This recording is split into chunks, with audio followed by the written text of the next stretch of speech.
Olá, pessoal, voltamos com o nosso podcast Taço Conta, hoje com uma entrevista incrível do setor imobiliário, mais uma entrevista falando do setor no Espírito Santo, e hoje nada mais nada menos com o presidente do Sinduscon, Douglas Vaz. Ele vai falar hoje pra gente das questões de mão de obra aqui no estado e de um super evento que vai ter, que é a Feira da Construção Civil, que vai ter na metade de julho, você não pode perder, dias 16, 17 e 18 no pavilhão de Carapina. Não perca esse episódio que ele está fantástico, pessoal. Você veio de uma carreira de muita batalha, você já me contou a história, né? Seu pai, seus irmãos, e você empreender depois sozinho e agora com seus filhos, né? Que eu acho que seus filhos estão na empresa também. Sim. E aí você vem e aí segue aí, chega à presidência do maior órgão que representa a classe no estado, que é o Sindicato das Empresas de Construção Civil. A gente vive um momento hoje muito diferente, inclusive essa semana já vi reportagem sobre escassez de mão de obra. E você como empresário e também presidente, como que você vê essa questão, essa mão de obra bruta, daqui a 5, 10 anos? E só para complementar, eu participei de um evento no início desse ano lá em Santa Catarina, e eu estava ao lado do presidente do Sinduscon de Santa Catarina, num painel sobre mão de obra. E aí eu perguntei para ele, né? E ele falou uma frase que você falou também. A gente vai ter uma escassez de mão de obra bruta, né? Como que você enxerga isso na qualidade de presidente?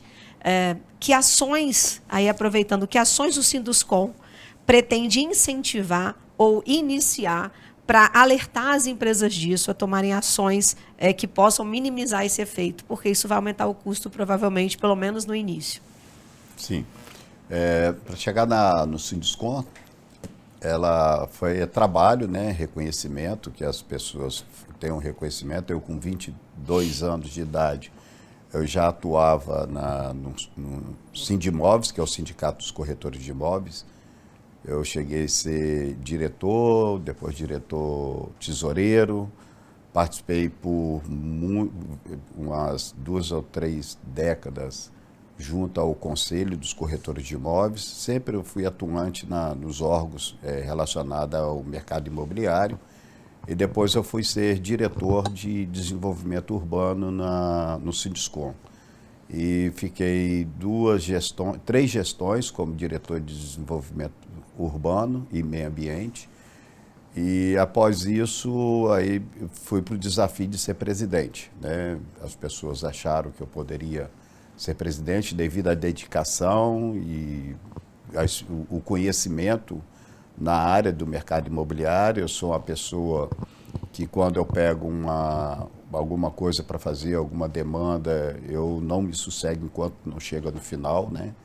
O final, às vezes, nunca pode ser dentro daquele desejo nosso, mas ele tem, quando você pega alguma missão, você tem que ter resultado. Então, para mim, eu sempre coloco que tudo que você vai fazer, você tem que ter resultado. Pode ser, a maioria deles é um resultado satisfatório, outros não são aquilo que a gente almeja de chegar para atender o setor, né? Mas a gente sempre fica atenado do que tem acontecido a nível nacional para poder trazer para a esfera estadual.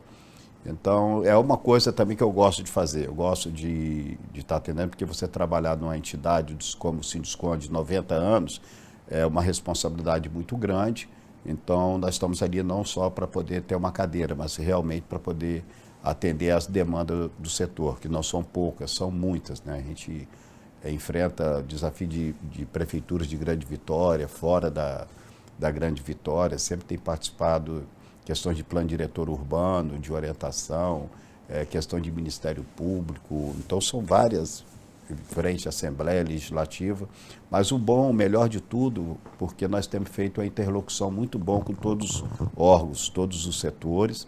O Sinduscon é uma entidade, por ela ter 90 anos, ela tem uma credibilidade grande dentro do mercado, dentro do Estado do Espírito Santo, até a nível de Brasil. Nós somos reconhecidos lá fora, junto a Brasília, junto a CEBIC, como uma entidade bem organizada, que tem recursos, né, que ela tem reserva de caixa, devido a trabalho, né, sérios que são feitos.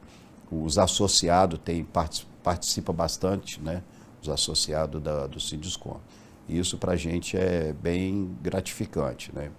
Quanto à questão do desafio, como a questão da mão de obra, é um desafio que não está só da construção civil, está em todos os setores, né? Agora mesmo nós vimos uma matéria que saiu recente aí na tribuna, que nós temos mais Bolsa Família do que pessoas empregadas, né? Não estou dizendo que eu sou contra a Bolsa Família, mas deveria de ter um critério melhor, mais apropriado, né? Melhor dizendo, com as pessoas que recebem Bolsa Família, ter um tempo, porque emprego tem um monte, né? Então, aonde essa pessoa se encaixa melhor? Tem uma qualificação dessas pessoas para poder encaixar em algum serviço, algum trabalho, né? Porque já é constatado que as pessoas não têm interesse de trabalhar por causa da Bolsa Família. São Bolsa Família e outros benefícios também que tem. Dentro da cadeia da construção, as pessoas estão com dificuldades. As pessoas chegam e falam assim, ó, você tem emprego? Eu quero trabalhar. Tá bom, vou trabalhar, vamos pegar, assinar carteira. Não, assim, com carteira assinada eu não quero. Eu não trabalho com carteira assinada.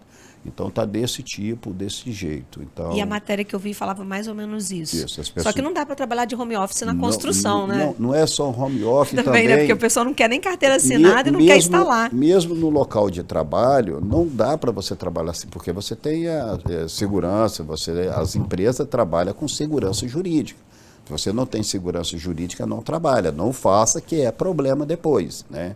Uma pessoa vai entrar com ação trabalhista e também não é o correto. Então, as empresas hoje da construção, elas estão muito focadas com compliance, com segurança jurídica, com tudo que tem dentro da legislação, quer trabalhar dentro da legislação. Ninguém quer ter dor de cabeça. Então, você não consegue essa mão de obra. Outro fator também da mão de obra, ela vem com que você, por exemplo, antigamente, pedreiro ou mestre de obra, o carpinteiro, ele chegava, falava assim, ó, fulano, você é da empresa tal, coloca meu filho para trabalhar aqui, ele começar a trabalhar aqui na construção. Hoje você não vê uma pessoa dessa trazendo o filho para poder trabalhar na construção civil, a não ser se for para trabalhar dentro do escritório. E eu também não tiro da razão deles. Se eles têm outra oportunidade de trabalhar em outro setor, para que ele vai enfrentar lá o sol, o concreto, peso, né? Ninguém quer mais trabalhar dessa forma. Então, tem esse fator, as pessoas, para o jovem mesmo hoje.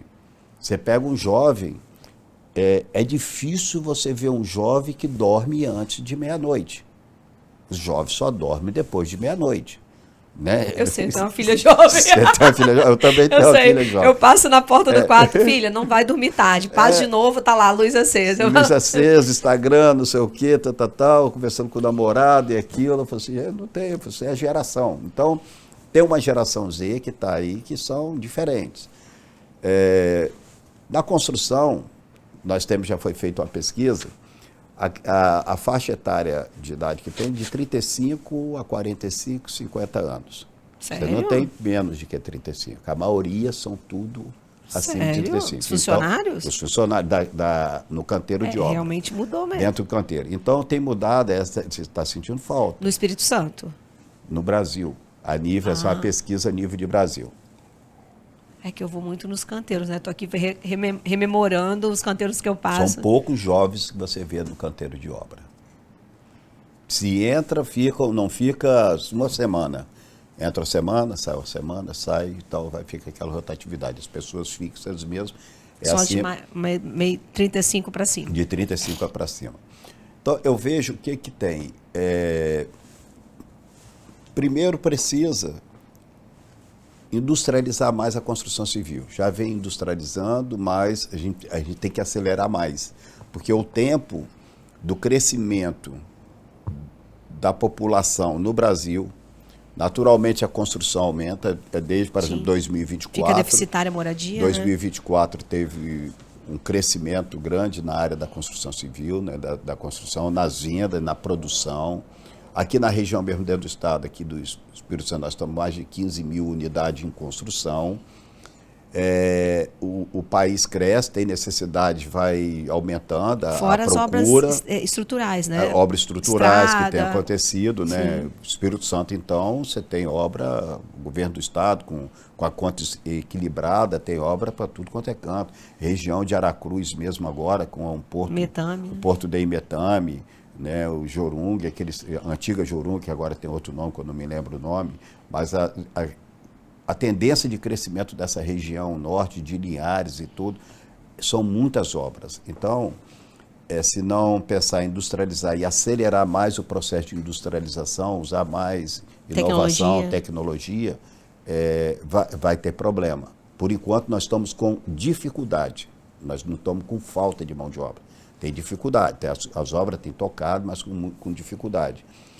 Outro fator também, a gente tem que começar a pensar, nós inclusive estamos provocando uma agenda com a Secretaria de Trabalho do Estado, chamando o CREA, chamando o Sintaconso, que é o Sindicato Laboral, para poder criar um plano de trabalho e a gente, uma pesquisa e nós temos que começar a pensar como entender a nova geração.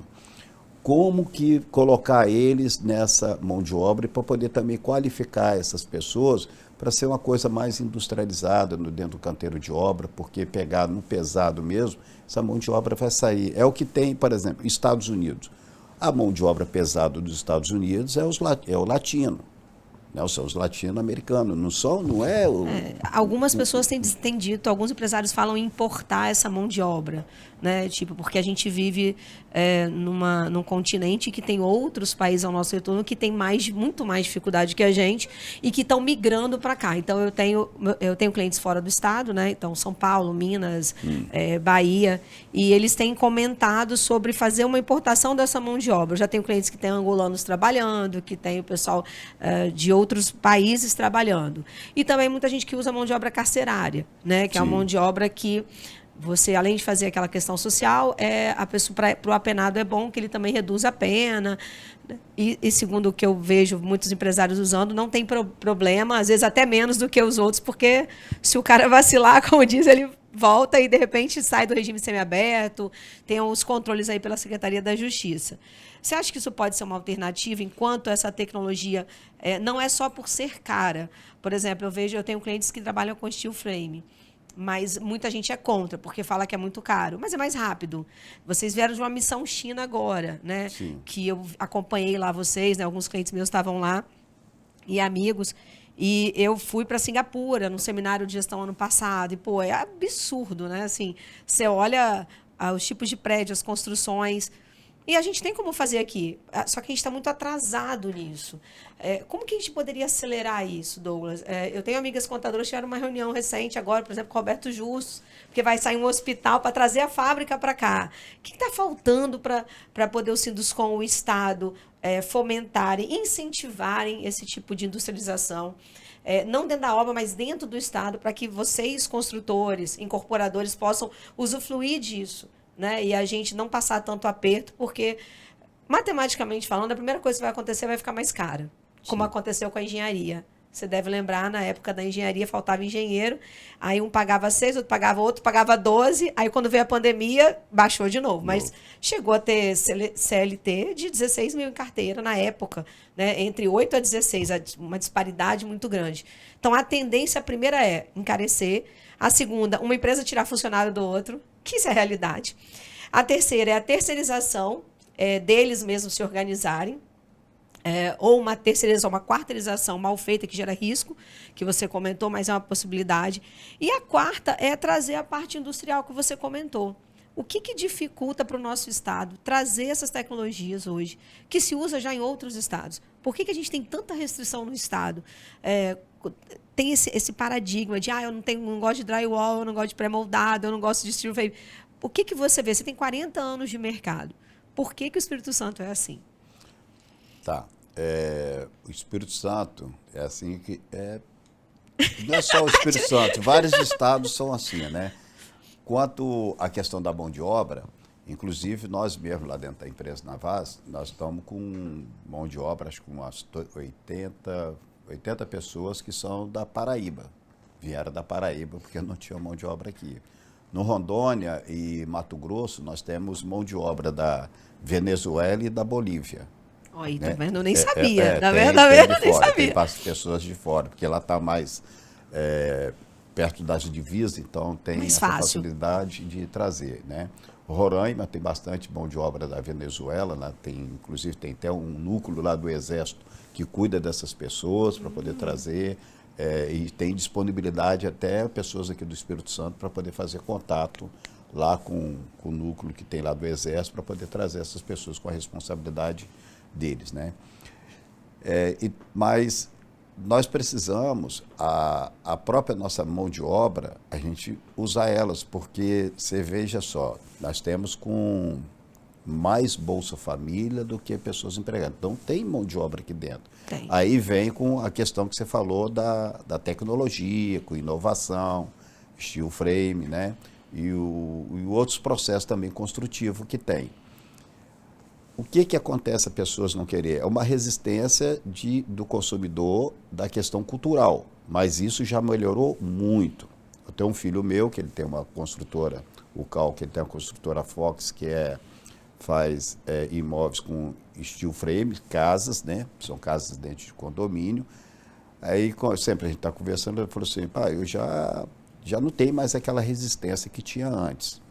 O que precisa, eu acho que as pessoas, até a própria imprensa, através desse canal que ajuda bastante, é as pessoas que entender a mudança de cultura, que é uma casa... É só uma modelagem diferente. É uma modelagem diferente. diferente. Eu me lembro, como você falou, você tem mais de 40 anos, eu me lembro na época, no processo construtivo, que as pessoas usavam só as lajotas, né, tijolos de cerâmica, né, que chama, bem conhecido popularmente como lajotas. As casas eram tudo de lajota. O dia que entrou o bloco de concreto, gente, as pessoas tinham uma resistência. Eu me lembro de um fato, quando eu era garoto... É igual a internet, né? Garoto não, era já rapaz, né? 18 anos, 20 anos. Eu já conheci uma cidade lá, que todo mundo conhece, Arraial da Ajuda. Na época lá não tinha energia, não tinha nada. Para lá era um paraíso, ia para lá e tinha uma turma lá, uma comunidade, que falaram assim, vai vir uma fábrica de bloco de concreto para cá. Carla, foi uma confusão na vila. Foi uma confusão. Parecia que ia ser uma guerra, uma né? guerra. Aí o pessoal foram e chamaram os pajé, na época tinha índio, fizeram incenso e fizeram ritual lá, chamaram o pajé e tudo, que não podia aquela máquina chegar no arraial. E ali era uma balsazinha pequena que tinha, atravessava, hoje são balsas grandes, maiores, né? A balsinha pequena, aí colocaram a máquina de bloco e ia atravessar, o pessoal vai atravessar, e vieram. Então, com a máquina de bloco, aí quando chegou... o pajé do outro lado. Aí, não, os pessoal lá, mas eles já triste, porque eles já não tinham jeito. Aquela máquina, passou um barco do lado da balsa, balançou, a máquina não estava amarrada, presa, ela escorregou, caiu dentro do rio. Meu Jesus! Foi foi o pajé mesmo!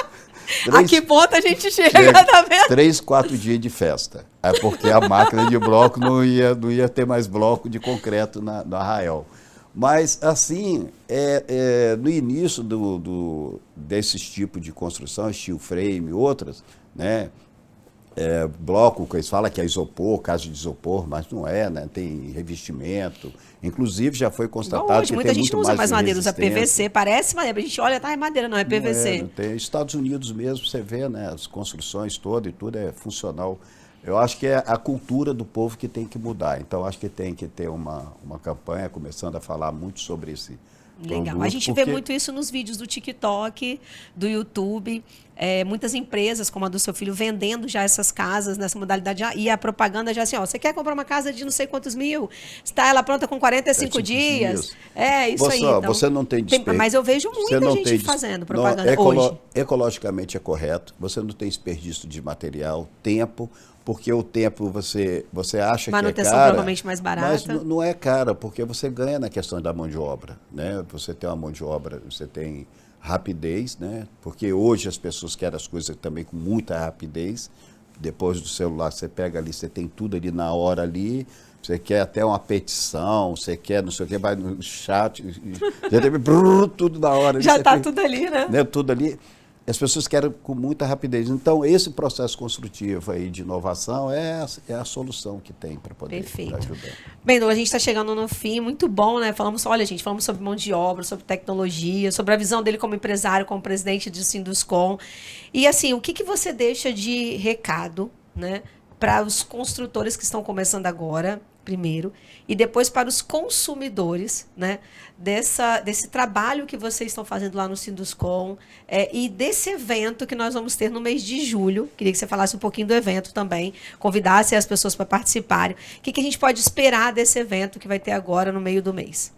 Tá, que é o recado que eu posso deixar, né, para os construtores, as pessoas da construção civil, sempre quando for fazer algo, que faça pensando na pessoa que vai fazer o consumo. E sempre coloca em primeiro plano o que é o desejo do ser humano. Segundo plano, se é o resultado financeiro, né? Se coloca o resultado financeiro na frente, começa a querer modelar projetos que não atendem à necessidade do ser humano e começa a dar errado. Então, lá mesmo dentro da empresa, nós temos um costume de fazer projeto. Primeiro a gente analisa o projeto tudo, olha para o projeto e diz assim, eu compro esse projeto? Aí eu compro esse projeto.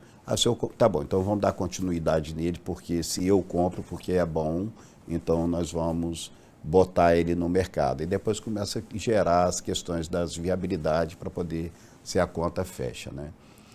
Pensar muito nas pessoas. Acho que o ser humano é uma pessoa muito importante, que é quem é o nosso consumidor, né? Então tem que sempre, acho que, pensar o que está ali. E os próprios colaboradores também. Acho que os colaboradores são pessoas importantes dentro da empresa, né? As tratativas que fazem. Que hoje as pessoas, tem muitas empresas que pensam muito no resultado, né? Primeiramente pensam no resultado, e eu acho que as coisas têm que ser inversas. Pensar em quem vai ser beneficiado, né? Com quem está com você, e depois o resultado a gente faz conta depois para poder ver se a conta fecha ou não, né? Então acho que é assim que eu sempre trabalhei. Resultado é resultado. Se você pensar nos outros, você tem o resultado. Você tem o resultado.